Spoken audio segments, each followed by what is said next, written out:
जय श्री राम, हर हर महादेव। मैं अधिवक्ता बागेश श्रीवास्तव वाराणसी से पुनः आप लोग के समक्ष उपस्थित हूँ एक नया वीडियो लेकर नई ऊर्जा के साथ। और मुझे विश्वास है कि आप लोग भी ऊर्जावान होंगे।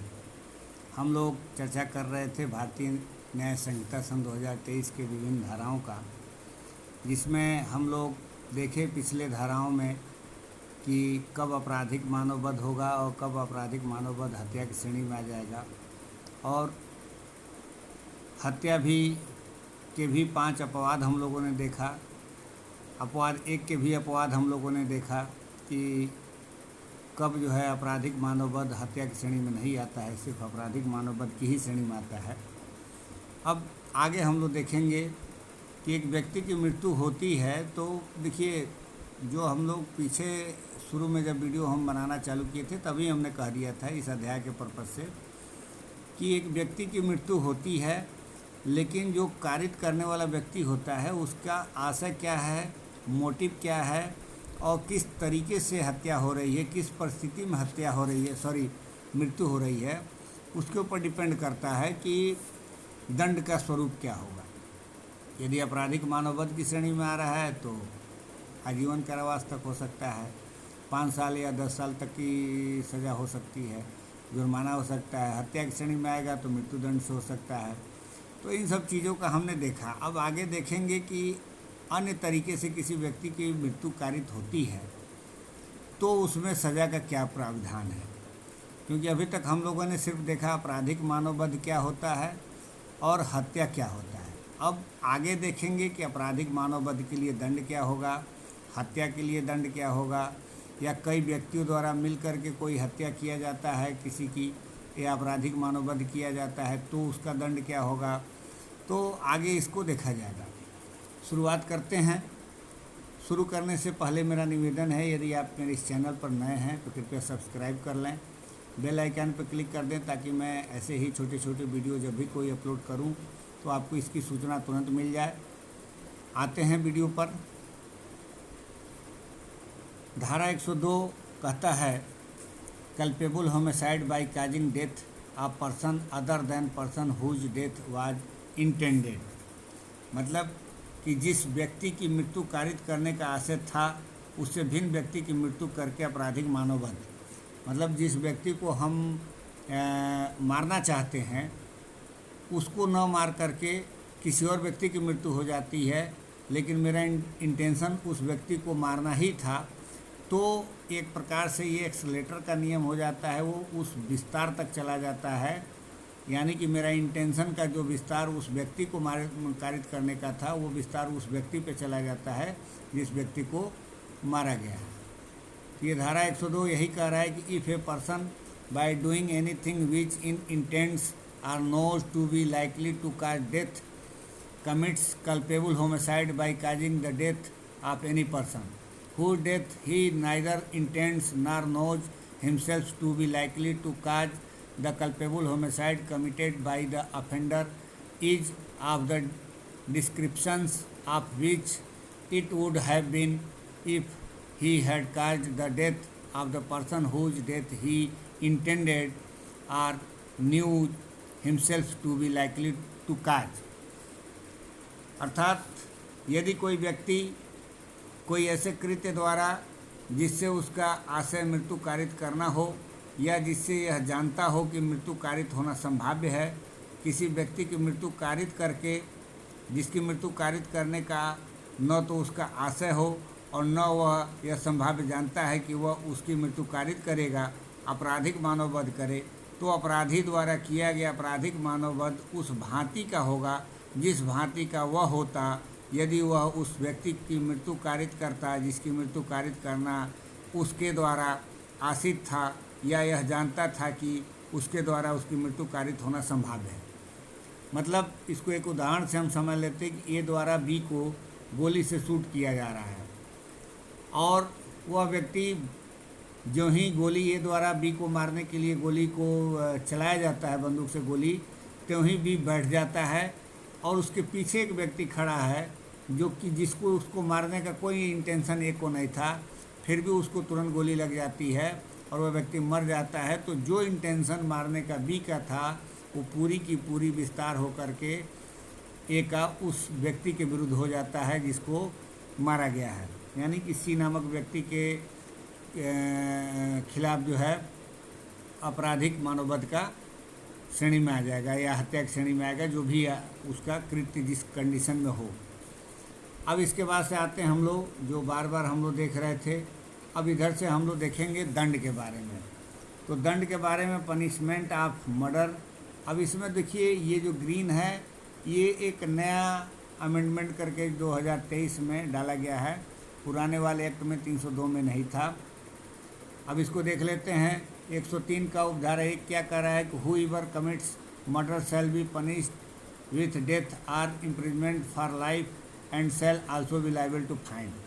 मतलब यदि किसी व्यक्ति का मृत्यु किया जाता है, हत्या की श्रेणी में है, तो जो कोई हत्या करेगा वह मृत्यु या आजीवन कारावास से दंडित किया जाएगा और जुर्माने का भी दायी होगा। अब इसमें जो उपधारा 2 है इसको नया जोड़ा गया है, और ये एक प्रकार से जो मॉब लिंचिंग की बात होती थी, कई लोगों द्वारा मिल करके किसी व्यक्ति का हत्या कर देना, उसको एक प्रकार से इसमें समाहित किया गया है। When A group of 5 or more persons acting in concert commits murder on the ground of race, caste or community, sex, place of birth, language, personal belief or any other similar ground, each member of such group shall be punished with death or with imprisonment for life and shall also be liable to fine।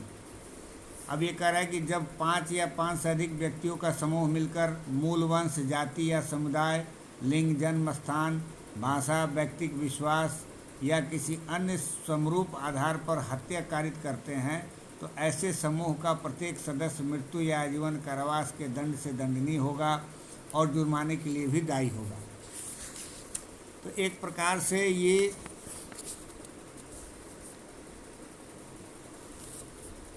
नया जोड़ा गया है उपधारा 2। अब 104 का रहा है punishment for murder bye life convict. मतलब कोई आजीवन सिद्ध दोष द्वारा कोई व्यक्ति है और वह उसके द्वारा किसी की हत्या कर दी जाती है, तो क्या होगा। ये कह रहा है कि who ever being under sentence of imprisonment for life commits murder shall be punished with death or with imprisonment for life, which shall mean the remainder of the person's natural life। जो कोई आजीवन कारावास के दंडादेश के अधीन होते हुए हत्या करेगा, वह मृत्यु या आजीवन कारावास जिससे वो उस व्यक्ति के शेष प्राकृतिक जीवन काल के लिए कारावास अप्रेत होगा से दंडित किया जाएगा। ये धारा जो पुरानी धारा 303 था उसी के लगभग इक्वावेलेंट है, और उसको एक मिट्ठू सिंह बनाम पंजाब राज्य के केस में माननीय उच्चतम न्यायालय द्वारा रिपील्ड कर दिया गया था, और मतलब असंवैधानिक घोषित कर दिया गया था। लेकिन चूंकि नया अधिनियम बनाते समय उस चीज़ को ध्यान नहीं दिया गया और इसमें समाहित कर लिया गया है। खैर जो है सो है। अब इसमें कह रहा है punishment for culpable homicide not amounting to murder. अब अभी तक हम लोगों ने धारा 103 में देखा मर्डर के लिए दंड के बारे में। अब 105 में हम लोग कल्पेबल होमिसाइड के बारे में देखेंगे कि उसमें दंड का प्रावधान क्या है। तो ये कह रहा है 105 में whoever commits culpable homicide not amounting to murder shall be punished with imprisonment for life or imprisonment for of either description for a term which shall not be less than 5 years but which may extend to 10 years and shall also be liable to fine if the act by which the death is caused is done with the intention of causing death or of causing such bodily injury as is likely to cause death, or with imprisonment of either description for a term which may extend to 10 years and with fine if the act is done with the knowledge that it is likely to cause death but without any intention to cause death or to cause such bodily injury as likely to cause death. देखिए इसमें 2-3 बातें कही गई हैं। आपराधिक मानव वध के लिए जो दंड की बात कही गई, इसमें दो तीन बातें कही गई हैं।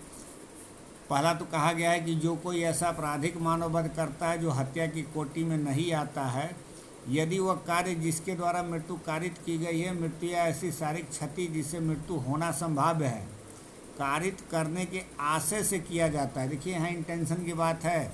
अगर जो कारित करने के आशय से किया जाता है तो आजीवन कारावास से या दोनों में से किसी भांति के कारावास से, जिसकी अवधि 5 वर्ष से कम की नहीं होगी किंतु जो 10 वर्ष तक की हो सकेगी, दंडित किया जाएगा और जुर्माने से भी दायी होगा। एक तो ये बात हो गई। अब दूसरा कार्य है कि या यदि वह कार्य इस आशय के साथ कि उससे मृत्यु कारित करना संभाव्य है किंतु मृत्यु या ऐसी शारीरिक क्षति जिसे मृत्यु कारित करना संभाव्य है, कारित करने के किसी आशय के बिना किया जाए, तो वह दोनों में से किसी भांति के कारावास से जिसकी अवधि 10 वर्ष तक की हो सकेगी और जुर्माने से भी दंडित किया जाएगा।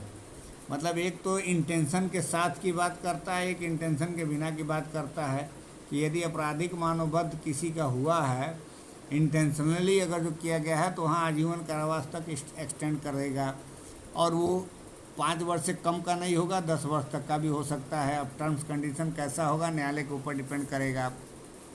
जब दंड के प्रश्न पर बहस होगा तो उसमें न्यायालय उस विषय पर फिर से निर्णय देगा कि हमको कौन सा करना है। और जहाँ इंटेंशन नहीं है उसके बारे में इसके दूसरे पैरे में दिया गया है, जो कि कह रहा है कि 10 वर्ष तक का सज़ा हो सकता है और वो जुर्माने से भी दंडित होगा। तो ये 2 पार्ट में है। इसके बाद अब आता है धारा 106। अब इसमें धारा 106 के बाद देखेंगे जो क्लास 2 है, इसको जो है सस्पेंड किया गया है, यानी कि ये इन्फोर्स में नहीं है, ये नया धारा जोड़ा गया था। लेकिन जो उपधारा 1 है वो आज भी प्रचलन में है।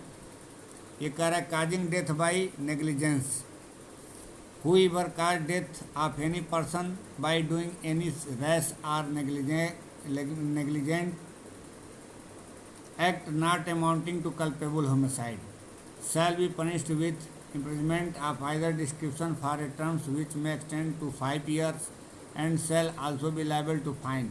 And if such act is done by a registered medical practitioner while performing medical procedure, he shall be punished with imprisonment of either description for a term which may extend to 2 years and shall also be liable to fine. अब देखिए इसमें medical practitioner के बारे में ये नया जोड़ दिया गया है, जो कि पुराने धारा में नहीं था। एक्सप्लेनेशन कर रहा है कि for the purpose of this sub section registered medical practitioner means A medical practitioner who possesses any medical qualification recognized under the National Medical Commission Act 2019 and whose names has been entered in the National Medical Register or the State Medical Register under that Act. उपेक्षा द्वारा मृत्यु कारित करना धारा 106 में दंडित किया गया है। अब चूँकि आपराधिक मानववध और हत्या ये 2 चीज़ों के लिए अलग धाराओं में परिभाषित किया गया है, अलग धाराओं में दंड की व्यवस्था की गई है, लेकिन उपेक्षा द्वारा मृत्यु कारित करने का जो बात है वो धारा 106 में परिभाषित भी किया गया है और दंड का भी प्रावधान इसी धारा में है। ये कह रहा है कि जो कोई उतावलेपन या उपेक्षापूर्वक किसी ऐसे कार्य से किसी व्यक्ति की मृत्यु कारित कर देता है जो आपराधिक मानववध की कोटि में नहीं आता है। ये पहला टर्म्स यही है कि आपराधिक वध मानववध की कोटि में नहीं आता है, वह दोनों में से किसी भांति के कारावास से जिसकी अवधि 5 वर्ष तक की हो सकेगी दंडित किया जाएगा और जुर्माने का भी दायी होगा। एक तो ये बात हो गया। और यदि ऐसा कृत किसी रजिस्ट्रीकृत चिकित्सा व्यवसायी द्वारा जब वह चिकित्सीय प्रक्रिया संपादित कर रहा है कारित किया जाता है, तो वह दोनों में से किसी भांति के कारावास से जिसकी अवधि 2 वर्ष तक की हो सकेगी दंडित किया जाएगा और जुर्माने का भी दायी होगा। इन धाराओं को ये समाहित किया गया है। चूँकि वीडियो लंबा हो जाएगा इसलिए मैं चाहूँगा कि यहीं पे इस वीडियो को विराम दूँ। इसके आगे की जो धाराएं हैं मृत्यु से संबंधित दंड के प्रावधान का, उसको दूसरे वीडियो में मैं चर्चा करूंगा। आप लोग बेयर एक्ट जरूर पढ़िएगा। तो इस प्रकार हम लोगों ने देखा धारा 103, 104 102, 103, 104 और 105 तथा 106 में दंड की क्या व्यवस्था दी गई है, किस कंडीशन में कौन से दंड दिए जाएंगे, उसको हम लोगों ने देखा। और आगे के भी कंडीशन देखेंगे कि किसी व्यक्ति की मृत्यु कारित होती है तो उसमें किस प्रकार का दंड दिया जाएगा। वीडियो को विराम देने से पहले मेरा पुनः निवेदन है कि यदि आप मेरे इस चैनल पर नए हैं तो कृपया सब्सक्राइब जरूर कर लें, बेल आइकन पर क्लिक कर दें, ताकि जब भी मैं कोई वीडियो अपलोड करूं तो इसकी सूचना आपको तुरंत मिल जाए। वीडियो को अधिक से अधिक लोगों को शेयर करें ताकि अधिक से अधिक लोग इसका लाभ ले सकें। खासकर जो तैयारी करने वाले छात्र हैं उनके लिए ये बहुत ही हेल्पफुल होगा, क्योंकि प्री में, खासकर प्री के एग्ज़ाम में, जो जुडिशरी के प्री के एग्ज़ाम होते हैं, PCSJ का हो चाहे JS का हो, उसमें इन सब चीज़ों को ज़्यादा क्वेश्चन को डीप में जा कर के आजकल बनाया जा रहा है। कंपटीशन का दौर चूँकि इस समय बहुत ही बढ़ गया है, तो ये जो कीवर्ड हैं कहीं कहीं आपके एग्ज़ाम के पर्पज़ से बहुत ही कामयाब होते हैं। तो इसलिए आप लोग इस पर ज़्यादा फोकस करके, जब भी मैं कभी वीडियो पे चर्चा करूं तो एक बार बेयर एक्ट का साथ में लेकर के रिवीजन कर लें और कमेंट्री साथ में पढ़ लेंगे तो और भी आपके लिए सोने पे सुहागा हो जाएगा। इसी के साथ अपने वीडियो को विराम देते हैं। मिलते हैं अगले वीडियो में नए ऊर्जा के साथ। तब तक के लिए इजाज़त दीजिए। धन्यवाद।